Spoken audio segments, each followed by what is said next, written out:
नमस्कार, news for nation के special story के एपिसोड में आज हम उस कद्दावर नेता और बिहार के राजनीति के किंग मेकर जाने जाने वाले राजद सुप्रीमो लालू प्रसाद यादव की वो अनसुनी कहानी लेकर आपके सामने आए हैं, जिसने राजद सुप्रीमो लालू प्रसाद यादव का कद न सिर्फ राष्ट्रीय स्तर पर बल्कि वैश्विक स्तर पर और भी बड़ा कर दिया। जी हाँ, ये कहानी उस वक्त की है जब राष्ट्र के सबसे कद्दावर नेता की गिरफ्तारी करवाई गई थी राजद सुप्रीमो लालू प्रसाद यादव की तरफ से। आपको बता दें कि महज 42 वर्ष की उम्र में राजद सुप्रीमो लालू प्रसाद यादव बिहार के मुख्यमंत्री तो बने, लेकिन उन्होंने कई सारे ऐसे काम किए, कई सारी ऐसी बातें उनकी तरफ से कही गई जिसे लेकर आज तक न सिर्फ देश भर में बल्कि विश्व भर में उनकी चर्चा होती है। एक तो उनकी वाक्पटुता, दूसरी जमीन से जुड़े हुए नेता की छवि आज भी बिहार की राजनीति में उन्हें किंग मेकर की भूमिका में रखती है। बहरहाल आज के इस स्पेशल स्टोरी की पेशकश में हम आपको बताएंगे कि किस प्रकार आडवाणी की गिरफ्तारी राजद सुप्रीमो लालू प्रसाद यादव की तरफ से करवाई गई थी। तो जरा गौर फरमाइएगा। सच कहूं तो किसी ने मुझे इस यात्रा को रोकने या आडवाणी को गिरफ्तार करने की बात नहीं कही थी। प्रधानमंत्री ने कुछ भी नहीं कहा। मुफ्ती मोहम्मद सईद ने, जो तब केंद्रीय गृह मंत्री थे, मुझे दिल्ली बुलाकर जानकारी ली कि क्या मैंने आडवाणी को रोकने की योजना बनाई है।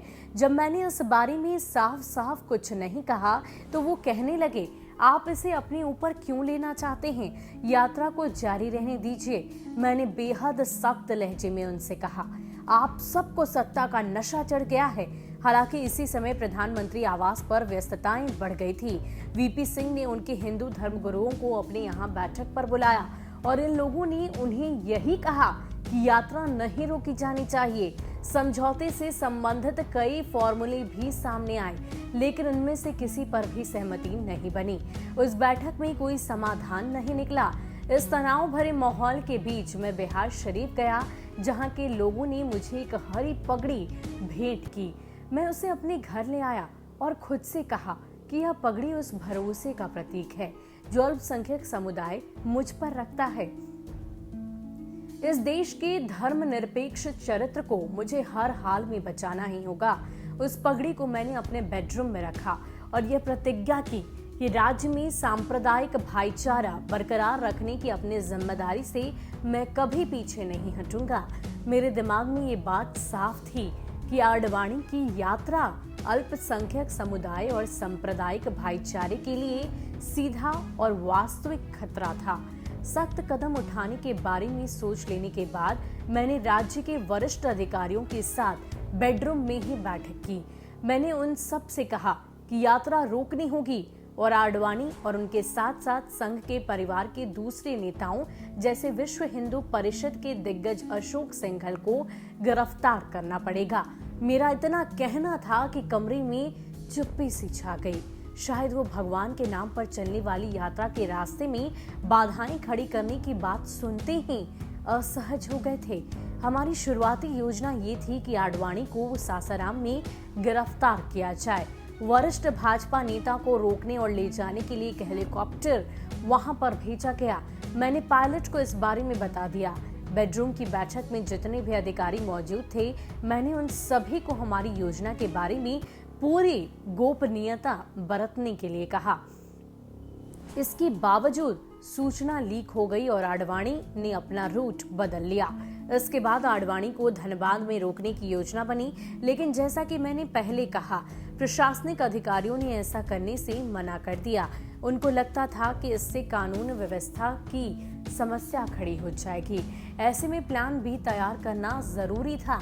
मैंने एक आईएएस अधिकारी आर.के. सिंह, जब वो आरा से भाजपा के सांसद और नरेंद्र मोदी की सरकार में राज्य मंत्री हैं, और डीआईजी रैंक के आईपीएस अधिकारी रामेश्वर ओरांव को एक अन्य मार्ग स्थित अपने आवास पर बुलाया तथा उनसे इस बारे में बात की। उसके बाद मैंने राज्य के मुख्य सचिव, गृह सचिव और दूसरे वरिष्ठ अधिकारियों के नाम रात 9 बजे एक विशेष आदेश तैयार किया जिसमें आरके सिंह और ओरांव की समस्तीपुर में आडवाणी को गिरफ्तार करने का अधिकार दिया गया। विशेष आदेश पर दस्तखत करने के बाद मैंने मुख्य सचिव, गृह सचिव और दूसरे अधिकारियों को मेरे आवास पर रहने के लिए बुलाया और यह सुनिश्चित किया कि उन्हें टेलीफोन की सुविधा न मिले।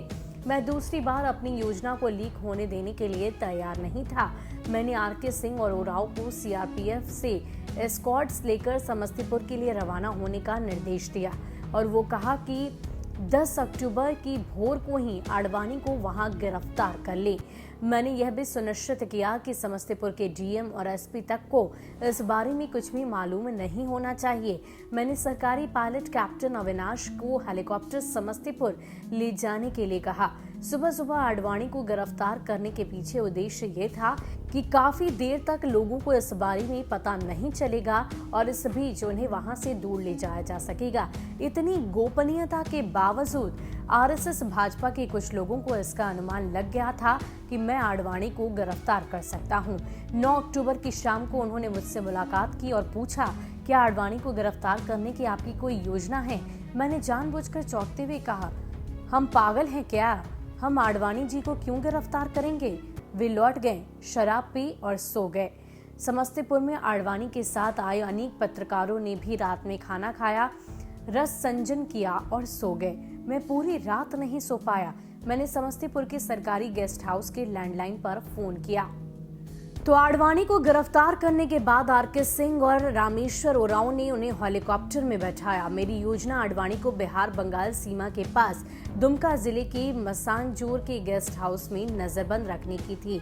गिरफ्तारी से एक दिन पहले मैंने दुमका के डिप्टी कमिश्नर सुधीर कुमार को फोन करके निर्देश दिया था वो गेस्ट हाउस को चाक चौबंद रखें क्योंकि अगले दिन मैं विजिट के लिए आ सकता हूँ। तो ये थी बिहार के सियासत के इतिहास के पन्नों से एक ऐसी नेता की कहानी जिसे आज भी बिहार के राजनीति का किंगमेकर माना जाता है, जिसे आज भी रॉबिन हुड की छवि वाला नेता माना जाता है। और जाहिर सी बात है उनकी पूरी जिंदगी के कई ऐसे किस्से हैं, ऐसी कहानियां हैं जिसे युगों युगों तक राजनेता हमेशा याद रखेंगे। फिलहाल के लिए आज स्पेशल स्टोरी में इतना ही। आगे भी हम बिहार के सियासत के इतिहास के पन्नों से कुछ ऐसी ही अनसुनी कहानियां आपके लिए लाते रहेंगे। फिलहाल के लिए दीजिए इजाजत। नमस्कार।